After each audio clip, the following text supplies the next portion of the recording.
Blog Talk Radio. Welcome to Last First Date Radio, featuring interviews with experts in dating, relating, and mating in midlife. And now, here's your host, Sandy Weiner. Hello, this is Sandy. I am the founder and chief love officer at Last First Date. I want to thank you all for joining us here today. Last First Date Radio is a show about achieving healthy, off-the-charts love in the second half of life. Whether you're single or you're coupled, it really doesn't matter. There are tips and tools in my shows that will help you at every stage of relationship, even if you're not dating yet.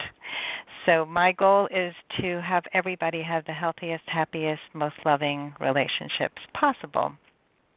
We have a fabulous show coming up today. I'm going to be speaking with Suzanne Raja about peak feminine radiance and feminine power. As a dating coach, I specialize in helping women date as the high-value women that they are in every other part of their lives, because I believe that when a woman knows her true worth, she attracts her most aligned partner and has her best relationship. And that's true for men, too. So I coach women. I do coach a few men who are brave enough to come to me and work on their relationships and their dating. But most women who come to me for support are amazing, amazing women. They are, not most, all the women who come to me are amazing women. They are successful in the workforce. They are incredible mothers if they have children. They are loving friends, and they support their families. But when it comes to romance, they really struggle. And one of the reasons that I have found that they often do struggle is that they haven't accessed their feminine radiance, which is what we're going to be talking about today. They date in a very masculine way. So the same skills and talents that have led to their incredible success financially do not work in the dating arena. And I'll give you an example. If you go on a date, say you go on a date straight from work, and you show up in the same clothes that you went to work in, and so they are work clothes and not feminine date clothes. That's one area where even if you make a small shift to an outfit that is more about relating in a woman-to-man way on a date, that will change and shift how you feel on the date. And other areas are when you show up on a date and you are argumentative. You have to be right or wrong. You have to prove. You have to show how busy you are and how full your life is. And what happens is that the man that you're with is not sure if he should date you or hire you. And often these women who are amazing wonder why they don't get asked out again. So while a guy may really love being with you on the date and have great rapport and have a great conversation, he's probably not going to see you as the woman that he wants to be with for the long term. So there are ways to shift that, and we're going to be talking about some of that today on the show. I've also created a free guide for anyone who would like it, and it's about the top 3 mistakes that I've identified that midlife daters make. And I give actionable tips to turn them around so you can find love. And so if you would like a copy, go to lastfirstdate.com, and you can sign up right on my homepage. Also, if you're a woman over 40 and you're single or you're struggling in a relationship, please join my Facebook group. It's called Your Last First Date. All you have to do is go to Facebook /groups/Your Last First Date. And I am very active in the group. We have over 400 members now. We're almost at 450. The group is growing every day, and it is just a lovely group of supportive women who want to help each other, and I'm there to guide everybody to make better choices and have better relationships. I also want to give a shout out to my sponsor, Audible. Audible is a fabulous resource for books on the go And if you like to listen to books when you're exercising, when you're in the car, Audible is the top choice with over 200,000 titles to choose from. So go to audibletrial.com/lastfirstdate, and you can grab a free Audible book and a free trial for a month. So that's audibletrial.com/lastfirstdate, and go grab your first free Audible book. Okay, and now for our special guest today. Suzanne Raja is the embodiment of true feminine radiance and deep feminine power. By being in her presence, brings men into their depth, women into their natural glow. Suzanne does not just practice what she teaches, she embodies it. I love that. To know her is to glimpse the possible for your own life. She delivers teachings with exceptional intuitive perception and clarity. Suzanne demonstrates that true power is subtle, that it's possible for all of our lessons to become encased in love. As our world heads into a new era, it is teachers like Suzanne who will lead the way. Pretty awesome. So, Suzanne, I'm so happy to have you here. Well, what a pleasure to have to be invited by you, Sandy. Thank you so much. I look forward to playing with you today. Oh, thank you. So let's start with the definition of peak feminine radiance. Like, what is that to you? Peak feminine radiance. Well, the definition of that is really about how wide and how bright in your heart, in your loving heart, can you be in every single moment, in every single situation, no matter what is going on in your life. You can be as bright as the sun in every single area of your life. And that truly is peak radiance. It's a heart-opened disposition of a yes to love in every single opportunity.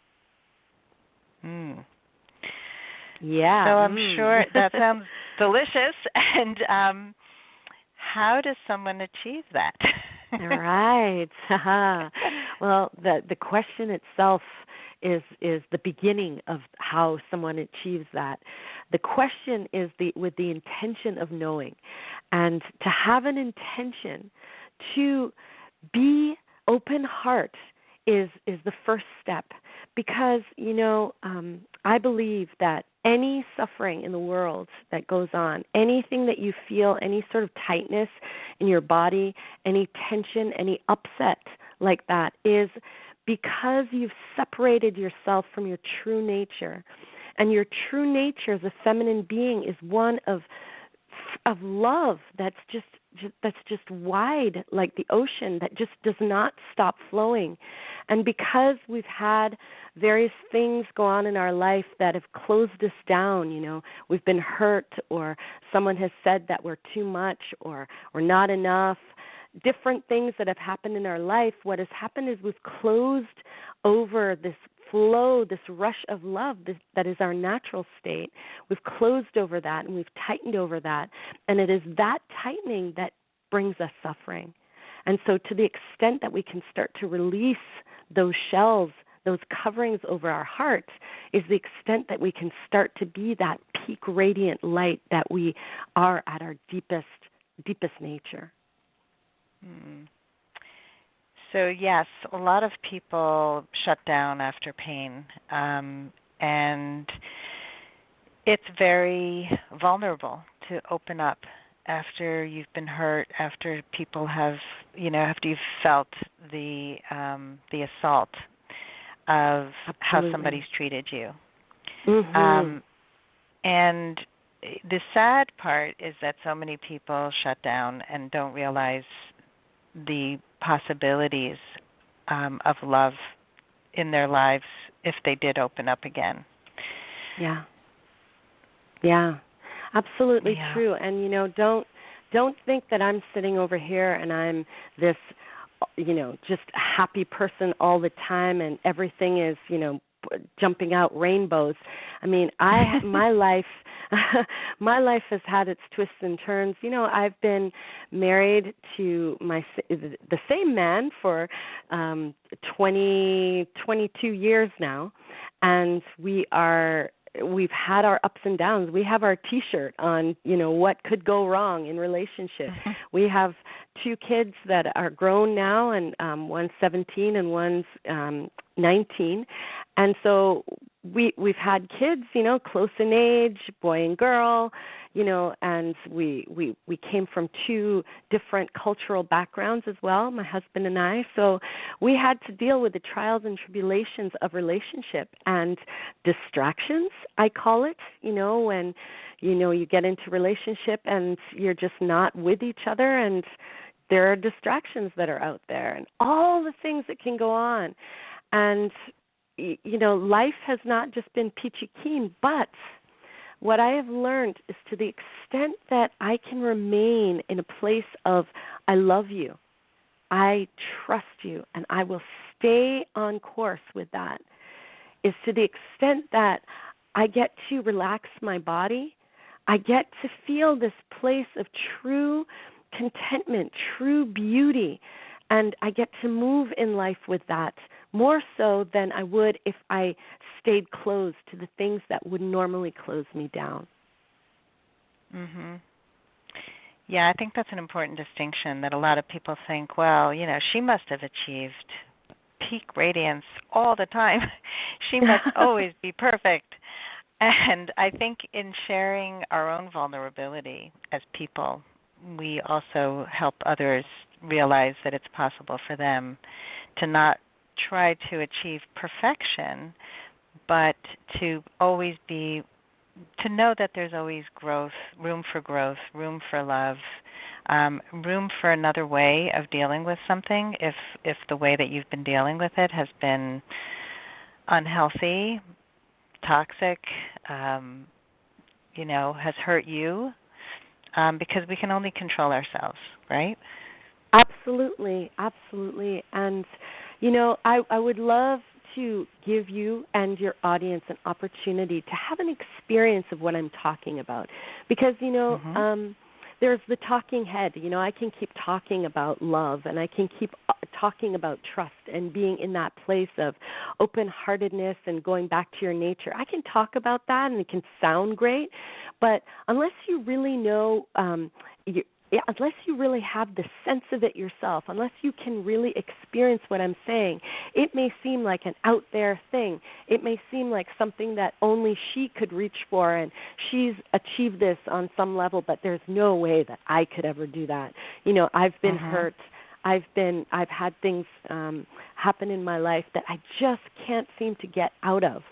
Well, I would love to offer you the opportunity to experience what I'm saying here, even on this call, if we do have time. I would love that. Yeah, let's do it. Let's do it. Okay, so are you ready? I'm ready. Okay, so what I want you to do right now is I want you to think of some moment in your life where you have been extremely in a loving place. Like your heart has been so open, so wide, whether it's, you know, you've just held a newborn baby and you're just like, oh, that's just so awesome. Or maybe you've been at some scene in nature. Maybe you've been to the ocean or a mountain or something that has taken your breath away. And let me know when you've got a sense of that. And for you, Sandy, yeah, you just let me know. And also, audience, play along as well. I'm there. All right, perfect. Okay, so we're gonna call that your peak radiance moment. Okay?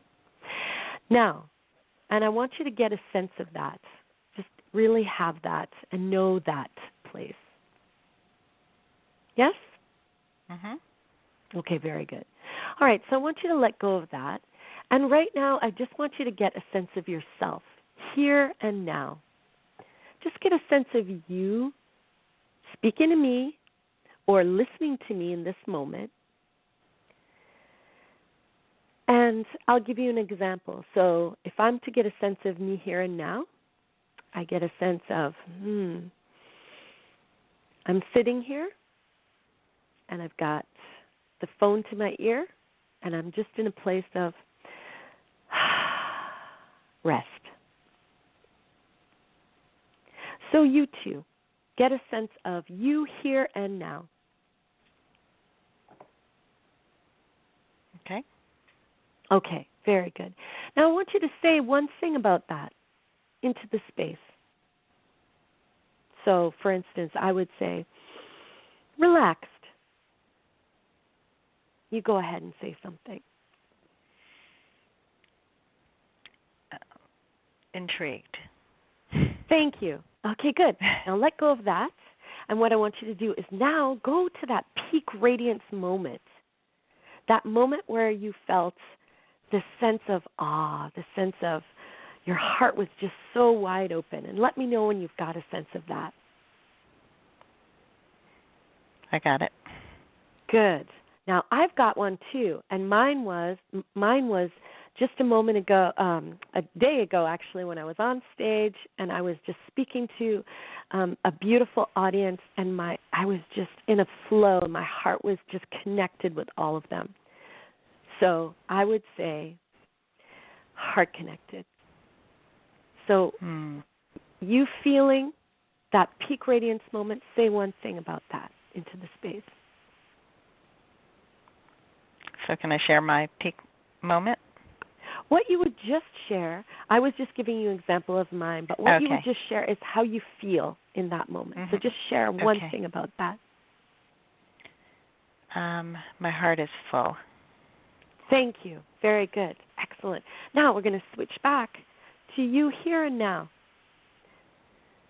Get a sense of you here and now. Mm-hmm. And just say one thing, any image, thought, feeling, or body sensation that arises for you when you feel yourself here and now. Open. Beautiful. Good. We're going to switch back to peak radiance moment. And we're going to go a little faster now, but still drop into your feelings and let me know when you're there. Mm-hmm. Say something about that. Joy. Beautiful. Switch. Feel yourself here and now and say something about that. Same word, joy. Beautiful. Good. And now I want you to feel both yourself here and now and yourself in that peak radiance moment at the same time. Not forcing anything, just feeling it at the same time.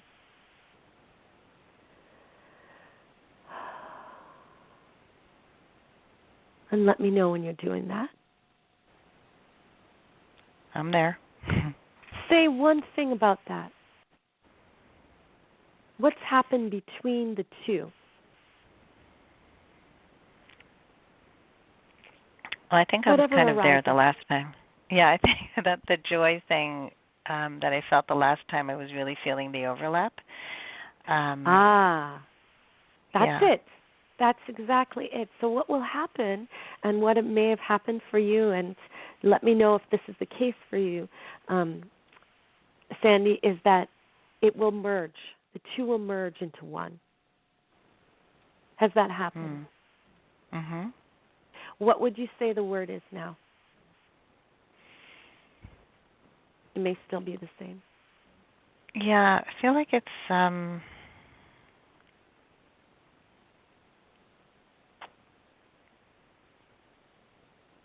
maybe peace.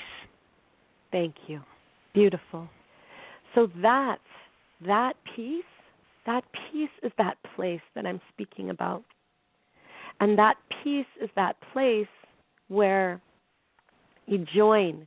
You join where you are to where you want to be. And when you've joined that the way that you did right now, and hopefully your audience has done that, and they've come to that place where it's merged, it is that place that is possible. And it is that is peak radiance right there. And when you have that sense of peace, that sense of joy, whatever that is for you, and you demonstrate that with your eyes. You just look at another from a place of peace. It is the most attractive thing that you could ever show to another person. That is your most divine clothing or earrings or shoes or anything that you would accentuate with yourself with. Is so small compared to that peace and that joy that is awakened in who you are at your deepest core. That is peak radiance. You bring that to your business. You bring that to your family, your relationship. You bring that to your fitness. And you bring that to your sense of your own self, your own who you are. And then what will happen is you will be that radiant light. It's from that place that we begin. So what I want you to do right now for me is I want you to take a deep breath in and out. And I want you to draw in infinite light that's all around you into your being. And just let that infinite light be like a rain of grace. And as you breathe it in, fully from your head all the way down to your toes. And then as a beautiful blessing that you are as feminine beings, I want you to exhale that infinite light into the space and then let it just extend like a ripple from your space to everyone that you love and then everyone that loves you and then everyone that needs your love. And when you come across that way, doing that right now and remembering to do that in every moment, then life is a blessing. And that's what peak radiance means. Pretty yummy. Yeah. Yeah, no, this is so important, and it's a great exercise because people lose that essence of who they are so often. They cover it up. Yeah. And they protect it, right? Yeah. And it's such a beautiful place to be. You know, I operate from the place of, rather than saying, you know, you need to take that off. Instead, it's like, here, have this experience of this. This is what is so yummy. This is what is so delicious. And this is what's so profound. Would you love this? Then here, let's do more of that. Yeah, the fear is, like if you say take off the mask, take off those guards, people get really frightened because they don't have the net to fall into yet. They feel like you're taking everything away from me. I don't know what to do. So true, so yeah, I mean, this is so much of the work that I do with women, and I do an exercise that helps them access their future self, which is really their essence. So it's a guided meditation, and the most beautiful metaphors come up, and they have to come up with a name for their future self that's a metaphor. So I had one client who was very businesslike, very guarded, and very buttoned up, and very mistrusting. And her future self name was Tinkerbell. And it was just like, oh my God, this Tinkerbell is hiding in there. She is so playful and she's a little sprite. And this is what you've done instead. And it's like amazing what comes up, you know? It's like, yeah, she's in there. So Beautiful. we need to help people access those little Tinkerbells, and it's almost always something that has to do with calm or play or freedom. Really beautiful. And I used to do painting workshops where I help people access through flow of paint all of this. And amazing what comes out when you're not trying to control everything in your life. Absolutely, absolutely. You know, when I work with women, what I I feel the privilege to be able to support them in birthing their next level of radiance. The beautiful women that I work with are women who are already successful in their life. They're already making headway, and in some area of their life, but there's other areas that they're still wanting to magnify in their radiance. And so what that means when they come to me is they're in a place of they're expecting. It's like pregnancy. It's very much like that. And so when they come to me with this, what would seem like a contraction, what it actually is their next level of radiance that's actually showing up. So what we get to experience together is the birthing of their next, sometimes I'm at a loss for words like now, their miracle self, because we never know what's going to show up. But what we know is it's going to be magnificent. And we're on our knees. We're crying sometimes because it's just so beautiful. It's sometimes hard to even witness. But I feel so privileged and so honored to be able to witness whatever it is that shows up. We never know what it is, but we just know that it will be their brightest self. And so it's with just such deep gratitude. I love the image of the pregnancy. And a couple of years ago, I realized my Hebrew name is Shifra. And Shifra in the Bible was a midwife.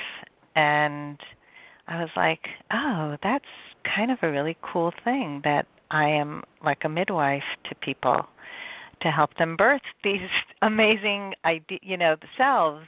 And so this is like, I've had these images too of like, this is how we help people is to birth what's already there.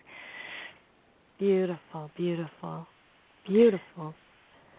So, wow, time is going fast here, and I would love to know what's your morning ritual? Because this is something that a lot of women really get stuck on. They get right to email and serving other people before really taking care of themselves. So I would love to know what's yours. Okay, well, see, my morning rituals, they will shift and change based on my my cycle, where I'm at in my life. So my morning ritual now is what I enjoy doing is breathing in fresh air from my garden. I love to wake up with that. And then what I do is I read something that is inspiring to me. And right now what I love to read, and it's by one of our mentors, David Data, is a book called Dear Lover. And this book, Dear Lover, is written by our mentor, David Data, as if he is our dear lover. And so what I do is every morning I wake up and I read a chapter from his book. And what that does is it awakens parts in me that I tell you, I have read this book maybe 10 times. And each time he inserts something brand new in there. And so what I do is I allow it to awaken some part in me. And after I read that, I will go and I'll have a shower and I will move my body. I'll play some music outside my room and I'll move my body in my shower, like massaging myself and really bringing myself into the embodiment of the words that I read. So right now I'm reading David's book, and it is magnificent. Highly recommended to anyone. But, I may be reading something new in the next month or the next month, but it's something that inspires me to awaken my feminine being. And that is one of the things that I do. I also go and I do yoga in the morning, every other morning, sort of, because I also have a workout routine that I do to move my body. So you may not have all of that time for yourself, but you actually do. Because if you set aside at least even 15 minutes every morning to do something that brings your consciousness to life, awakens you to the depth of your body and your being and how much you can love. And then you take that into a movement practice like I do in the shower, like I do with my yoga. You're good to go. Breathe in the fresh air. Get into nature. I love to do that as well, and that's what I do because nature brings me back to my nature. So there you have it. That's what I'm doing right now, and that's what I'm loving. Sounds wonderful. I haven't read that book by David Deida, so that I have that on my list now. It's delicious. Yeah, it sounds amazing. And I love that you move your body and that you inspire yourself and you awaken the feminine. Yes. And I think, just starting your day with the right intention really colors your day and informs your day. And so true. Yeah, I don't think people realize how much the things that we do really affect the person that we are. And so we have so much power to control what we let in from the moment we open our eyes to the moment we go to sleep. Absolutely. I have so many more questions, but unfortunately we're out of time. Well, I'd love to share with you how you can find out more about me. Yes, that was going to be my last question. Yeah, I wasn't sure if we had the time, but I want to put out there, if you're a leader, if you're a woman who's a leader and you want to find out more about my work, or you're a man or a woman and you want to find out about the Awakened Leadership Intensive with myself and my husband, Satyen, please go to warriorsage.com. That's WARRIORSAGE.com. Come out and check us out and be on our mailing list for the private events that we offer as well. Awesome. Well, thank you so much, Suzanne, for coming on the show. This was a delightful half hour. I feel enriched, and I'm sure that our listeners do as well. And so thank you for sharing your gifts with us today. Thank you for having me, pleasure. Sandy. I appreciate that. My pleasure. And I hope that all of you go on your last first date very soon. Have a great day.